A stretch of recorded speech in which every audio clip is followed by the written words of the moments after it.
కుబేరుడు దిక్పాలకుల్లో ఒకడు. ఉత్తర దిక్కుకు అధిపతి. కొలిచిన వారికి సిరి సంపదలను అనుగ్రహిస్తాడని భక్తుల నమ్మకం. లక్ష్మీదేవితో పాటు కుబేరుడిని అర్చించిన వారికి మరింత మేలు జరుగుతుంది. కుబేరుడి ప్రతిమ, కుబేర దీపం, కుబేర మంత్రాలను ఎంతో మంది పఠిస్తూ ఉంటారు. అయితే వీటిలో కుబేర ప్రతిమ, కుబేర దీపాన్ని ఎవరికి వారు కొనుక్కోకూడదు. వేరొకరు ఆశీర్వదిస్తూనో శుభాకాంక్షలు తెలుపుతూనో ఇచ్చిన వాటినే పూజించటం సాంప్రదాయం.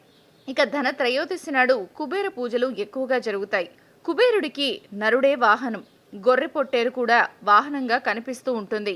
అలాగే అథర్వణ వేదంలో కూడా కుబేరుడి ప్రస్తావన ఉంది. దాని ప్రకారం కుబేరుడు పొట్టిగా, మరుగుజ్జులాగా, పెద్ద కుండలాంటి పొట్టతో, 3 కాళ్ళు, 1 కన్ను, 8 దంతాలతో ప్రపంచ ఆర్థిక వ్యవస్థను పరిపాలిస్తూ ఉంటాడు అని చెప్తారు. కుబేరుడు అంటేనే అవలక్షణాలతో కూడిన శరీరం కలవాడు అని అర్థం. కుబేరుడు రావణాసురుడికి సోదర సమానుడు. వీళ్ళిద్దరికీ తల్లులు వేరైనా తండ్రి ఒక్కడే. అలాగే శివాలయంలో తనకు తెలియకుండానే దీపాన్ని వెలిగించి ఆ పుణ్యఫలంతో మరుసటి జన్మలో కుబేరుడిగా జన్మించి ఉత్తర దిక్కుకు నిధి నిక్షేపాలకు ఆధిపత్యం సాధించాడు.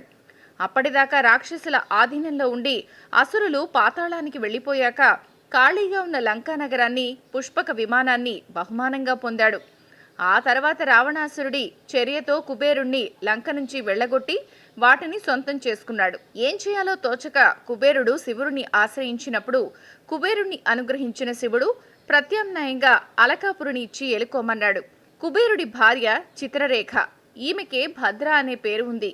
నలకుబేరుడు, పాంచాలికుడు అనే కుమారులు, మీనాక్షి అనే కుమార్తె కుబేర సంతానం. ఇక చెప్పాం కదా, కుబేరుడు నిధులకు అధిపతి. పద్మ, మహాపద్మ, శంఖ, మకర, కచ్చప, ముకుంద, కుంద, నీల, వర్చస అనే నవనిధులు ఆయన ఆధీనంలో ఉంటాయి.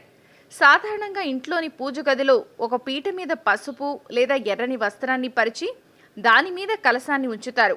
ఆవు నెయ్యితో దీపాలను వెలిగిస్తారు. ఆ తర్వాత కలశంలోకి కుబేరుడి ఆవాహన చేసి పూజిస్తూ ఉంటారు.